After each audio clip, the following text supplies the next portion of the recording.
Hi, this is Jason. We're looking at Fox's Book of Martyrs, and we're looking at part 2, and we're looking at uh, the first persecutions under Nero, AD 67. The first persecutions of the church took place in the year 67 under Nero, the sixth emperor of Rome. This monarch reigned for the space of 5 years with tolerable credit to himself, but then gave way to the greatest extravagancy of temper and to the most atrocious barbarities. Among other diabolical whims, he ordered that the city of Rome should be set on fire, which order was executed by his officers and guards and servants. While the imperial city was in flames, he went up to the tower of Martians, played upon the harp, sung the song of the burning of Troy,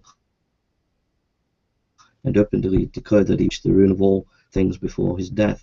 Beside the noble pile called the Circus, many other palaces and houses were consumed. Several thousand perished in the flames, were smothered in the smoke, or buried beneath the ruins.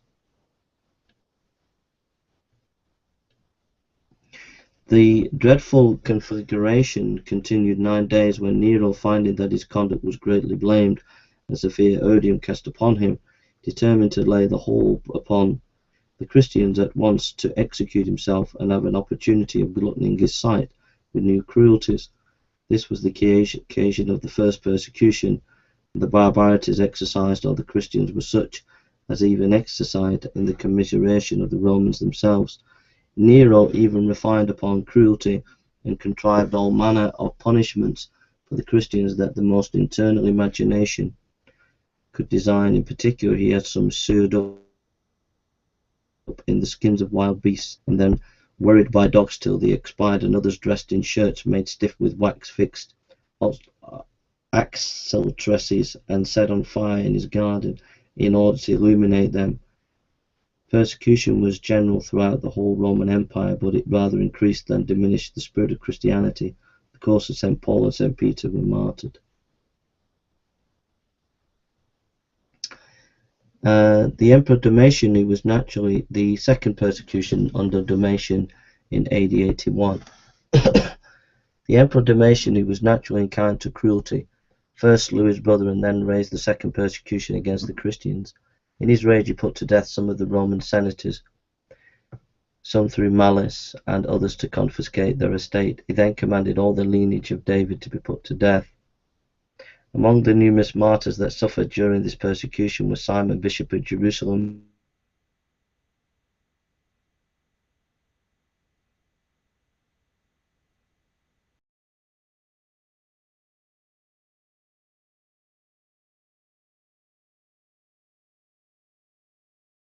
without renouncing his religion. A variety of fabricated tales were during this reign composed in order to injure the Christians.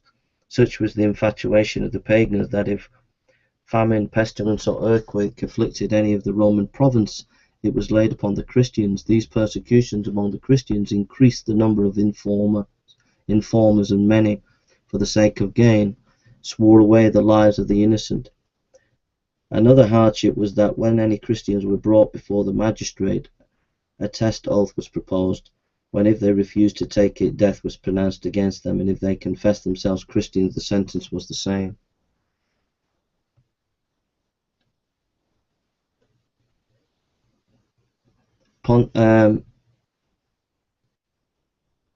Nicodemus, a benevolent Christian of some distinction, suffered at Rome during the rage of Domitian persecution. Protasius and Gervius were martyred at Milan. Timothy was the celebrated disciple of St. Paul and Bishop of Ephesus, where he zealously governed the church till AD 97. At this period, as the pagans were about to celebrate the feast called the Catagonian, Timothy, meeting the procession, severely reproved them for their ridiculous idolatry, which so exasperated the people that they fell upon him with their clubs, and beat him so dreadful a manner that he expired of the bruises 2 days afterwards. The persecution under Trajan, AD 108. Nerva, succeeding Domitian, gave a respite to the sufferings of the Christians, but reigning only 13 months, his successor Trajan, in the 10th year of his reign, AD 108, began the third persecution against the Christians. While the persecution raged, Pliny, a heathen philosopher, wrote to the emperor in favour of the Christians, to whose epistle Trajan returned this indecisive answer: the Christians ought not to be sought after, but when brought before the magistrate they should be punished. Trajan, however, soon afterwards wrote to Jerusalem and gave orders to his officers to exterminate the stock of David, in consequence of which all that could be found of the race were put to death. Photius, bishop of Pontus, refusing a sacrifice to Neptune, was by the immediate order of Trajan cast first into a hot lime kiln and then thrown into scalding bath until he expired. Trajan likewise commanded the martyrdom of Ignatius, bishop of Antioch. The holy man was the person of whom, when an infant, Christ took into his arms and showed to his disciples as one that would be a partner of humility and innocence. He received the gospel afterwards from St. John the Evangelist and was exceedingly zealous in his mission. He boldly vindicated the faith of Christ before the emperor, for which he was cast into prison and tormented in most cruel manner. After being dreadfully scourged, he was compelled to hold fire in his hands. At the same time, papers clipped in oil were put to his sides and set on fire. His flesh was then torn with red-hot pincers, and at last he was dispatched by being torn to pieces by wild beasts. Wow. Trajan being succeeded by Adrian, the later continued this third persecution with as much severity as his predecessor. About this time, Alexander, bishop of Rome, with his 2 deacons, were martyred, as were Quirinius and Hermes with their family, Zeno, a Roman nobleman, and about 10,000 other Christians.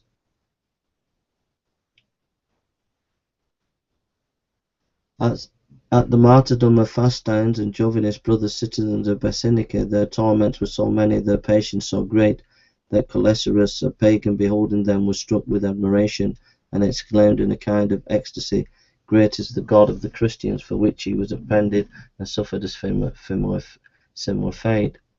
Many other similar cruelties and rigours were exercised against the Christians until Quadratus, bishop of Athens, made a learned apology in their favour before the emperor, who happened to be there, and Astrides, a philosopher of the same city, wrote an elegant epistle which caused Adrian to relax his severities and relent in their favour.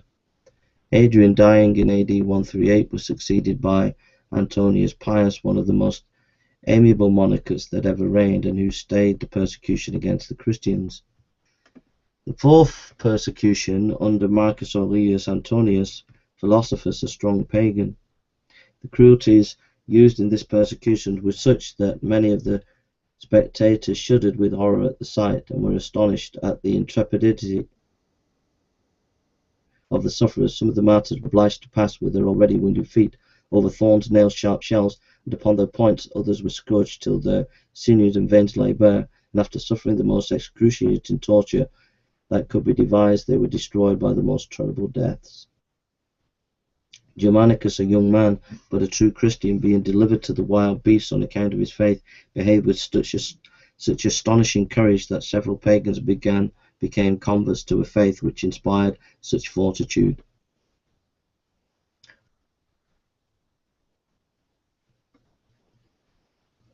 Polycarp, the venerable bishop of Samaria, hearing that persecutors were seeking after him,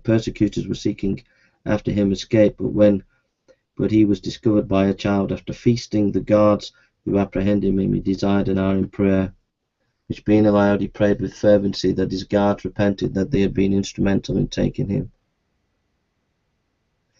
He was, however, carried before the proconsul and burnt in the marketplace. 12 other Christians who had been intimate with Polycarp were soon after martyred.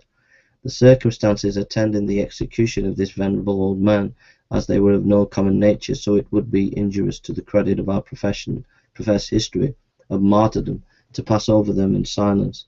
It was observed by the spectators that after finishing his prayer at the stake, to which he was only tied but not nailed as usual, as he assured them he should attain immovable, the flames on the kindling the faggots and encircled his body in like an arch without touching him, and the executioner, on seeing this, was ordered to pierce him with a sword, when so great a quantity of blood flowed out, extinguished the fire. but his body, at the instigation of the enemies of the gospel, especially Jews, was ordered to be consumed. In the pile, and the request of his friends who wished to give it to Christians rejected, they nevertheless collected its bones and as much of his remains as possible, and caused them to be decently interred. MARTYRS, a minister who persecuted boldly pioneers who made some excellent apologies for the Christian faith, were likewise burnt. Carpus and Papelius, two worthy Christians, and Agathonia, a pious woman, suffered martyrdom at Pergamalius in Asia. Felicitas, an illustrious Roman lady of considerable family and the most shining virtue, was a devout Christian. She had several sons whom she had educated with the most exemplary piety.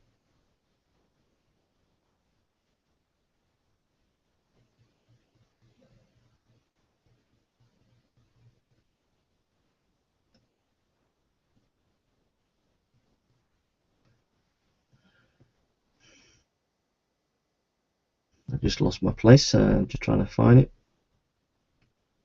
The principal of these martyrs were Vettius Agathus, a young man, Plandina, a Christian lady of weak constitution, Sancticus, a deacon of Vina. Red-hot plates of brass were placed upon the tenderest parts of his body. Publius, a weak woman, once an apostate, Attalus, a Pergamus, and Pothius were the venerable bishop of Lyons, who was 90 years of age.